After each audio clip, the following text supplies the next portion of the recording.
Selamat sejahtera dan salam Malaysia Madani bersama saya Magdalena Depol dalam Berita Pagi Sabah edisi Jumaat 9 Februari 2024. Pembinaan lebih banyak kemudahan penginapan hotel di Sabah khususnya di Kota Kinabalu akan meningkatkan lagi keyakinan pelabur untuk melabur dalam sektor hartanah di negeri ini.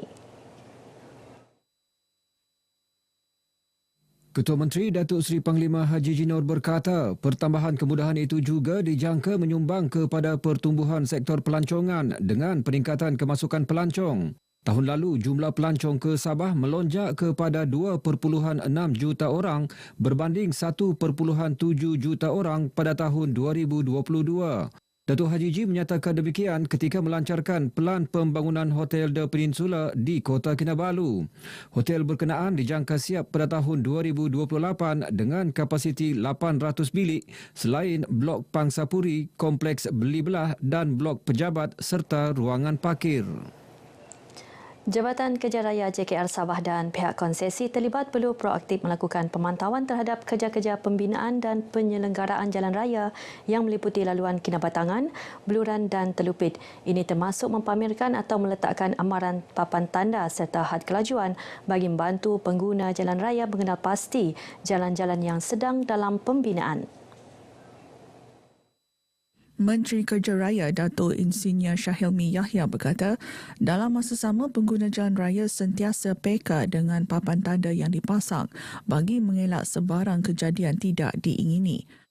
Kadang-kala ada kekangan yang menyebabkan mungkin terlewat sedikit kes-kes penyelenggaraan, contoh hujan berterusan yang menimbulkan pothole, ditambah lagi dengan bebanan trafik yang meningkat. Namun demikian, saya telah mengarahkan pengarah JKR dengan jurutera-jurutera daerah serta syarikat konsesi yang terlibat untuk be on alert, memastikan jalan raya yang ada sekarang ini masih selamat untuk digunakan oleh pengguna jalan raya.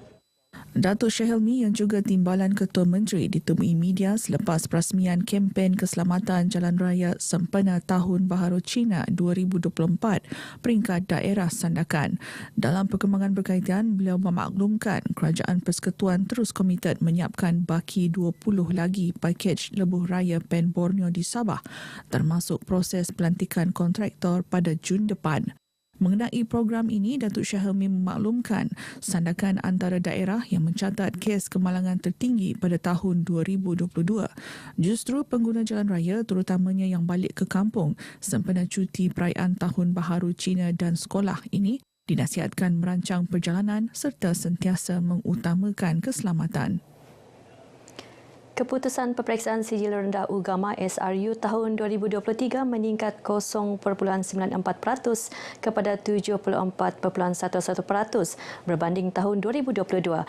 Daripada 3,891 calon lulus, 50 calon mendapat keputusan mumtaz atau cemerlang, manakala keputusan Peperiksaan Sijil Menengah Ugama SMU 2023 mencatat pencapaian 92.9% dengan 368 calon lulus dan 29 calon mendapat keputusan cemerlang. Menteri Sains, Teknologi dan Inovasi Datuk Dr. Muhammad Arifin Muhammad Arif berkata, peningkatan positif itu menunjukkan pentadbir sekolah, guru dan pelajar komited mencapai kecemerlangan bagi memastikan kualiti pendidikan agama terus diperkasa. Dari masa ke masa kita meningkatkan dari sudut prasarana, kedua dari sudut prestasi murid dengan penyediaan guru. Dan insyaAllah kita akan berusaha. Memang ada guru perlu ditambah di beberapa sekolah dan pengarah sedang berusaha untuk menyediakan hal-hal yang perlu untuk kita membela atau memperkasa guru kita di Jahin ini. Sementara itu, pelajar cemerlang yang ditemui sempat berkongsi rahsia kejayaan dicapai. Saya hafal, saya ulang. Lepas tu saya ulang balik-balik supaya saya ingat terus. Lepas tu saya belajar dengan kawan-kawan ramai-ramai, kami gadang malam-malam. Lepas tu kami ikut kelas-kelas yang kelas-kelas tambahan yang guru-guru kami bagi. Lepas tu support dari ibu bapa semua tu. Kalau jadual belajar ni disebabkan dia SMU, jadi dia banyak melibatkan hafalan. Jadi kita kena cari masa yang bila kita menghafal dia senang masuk. Soalnya kalau saya akan menghafal setiap kali lepas subuh kalau cuti. Kalau waktu minggu sekolah insyaAllah saya akan bangun malam dalam jam 3 atau jam 4 begitu. Saya menghafal lah. Saya menggunakan masa dengan baik. Selain itu saya juga mengisi masa lapang saya dengan perkara yang berfaedah. Saya selalu ulang kaji waktu malam lah. Hobi saya berbasikal. Jadi saya selalu berbasikal setiap waktu petang. Jadi waktu pembelajaran tidak terganggu lah. Secara keseluruhannya 120 sekolah agama rakyat SAR dan sekolah agama negeri SAN mendapat keputusan 100% lulus bagi peperiksaan SRU 2023. Manakala bagi peperiksaan SMU, hanya Sekolah Menengah Agama Negeri Seman Kunak mencapai keputusan 100% lulus. Penganjuran majlis atau acara melibatkan pelajar sekolah wajar diadakan bersesuaian keutamaan dan keupayaan ibu bapa. Yang penting agar tidak membebankan mana-mana pihak. Menteri Sains, Teknologi dan Inovasi merangkap Exco Pendidikan dan Hal Ehwal Agama Islam Sabah, Datuk Dr. Muhammad Arifin Muhammad Arif berkata, ini termasuk penganjuran majlis graduasi pelajar yang wajar diadakan di Dewan Sekolah atau masyarakat.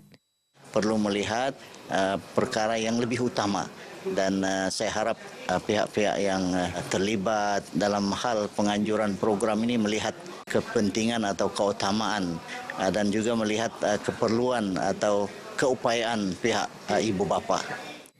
Datuk Muhammad Arifin menyatakan demikian dalam perasmian program ceramah perdana sempena sambutan Ishraq Mikraj peringkat negeri Sabah. Lebih 500 peserta dari pelbagai jabatan dan agensi kerajaan menghadiri program ceramah ini yang disampaikan penceramah jemputan Al-Fadil Ustaz Muhammad Fadli Hasbullah.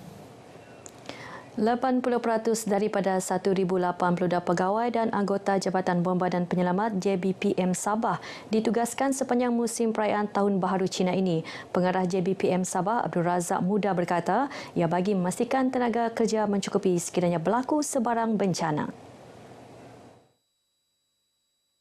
Mereka ini akan banyak bertugas standby di balai-balai dan kita juga aktif menggiatkan bahagian keselamatan kebakaran dan juga bahagian pendawaan untuk melakukan pemeriksaan di bangunan-bangunan kerajaan, swasta dan juga di premis-premis yang kita kategorikan sebagai berisiko tinggi.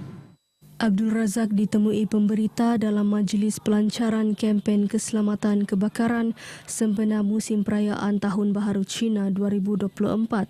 Jelas beliau, 22 kes kebakaran melibatkan premis direkodkan sepanjang op Tahun Baharu Cina tahun lalu. Dalam tempoh sama, JBPM Sabah telah melaksana perintah tutup terhadap sebuah premis manakala 7 premis lagi dihadapkan ke mahkamah dan didenda kerana gagal mematuhi keperluan dan kehendak JBPM berdasarkan Akta 341/1988. Kerajaan mengambil pendekatan proaktif bagi meningkatkan pembangunan sukan di negeri ini sekaligus menggalakkan rakyat bergiat aktif dalam aktiviti sukan. Pelibatan aktif dalam sukan penting bagi mewujudkan masyarakat sihat dan cergas. Menteri Belia dan Sukan Dato' Aaron Angin berkata bagi mencapai matlamat itu, semua pihak perlu bekerjasama khususnya Lembaga Sukan Sabah dalam menjalankan tanggungjawab berdasarkan enakmen yang digariskan. Dan harapan saya itu dengan mixture ini atau campuran ini di kalangan muda, profesional, mudah-mudahan mereka boleh mengangkat matlamat lembaga sukan ini ke peringkat yang lebih tinggi. Mereka ini boleh bekerjasama untuk mencapai matlamat negara untuk menjadi Malaysia sebagai a sporting nation. Beliau ditemui pemberita dalam majlis penyerahan watikah pelantikan dan angkat sumpah ahli-ahli Lembaga Sukan Sabah bagi sesi 2024-2027 di Kota Kinabalu. Seramai 9 ahli lembaga mengangkat sumpah dan menerima watikah pelantikan masing-masing dalam majlis ini. Paparan itu mengakhiri perkembangan berita pagi Sabah kali ini. Menyusul selepas ini berita pagi Sarawak. Dari sungai hingga ke segara, Palestin pasti merdeka.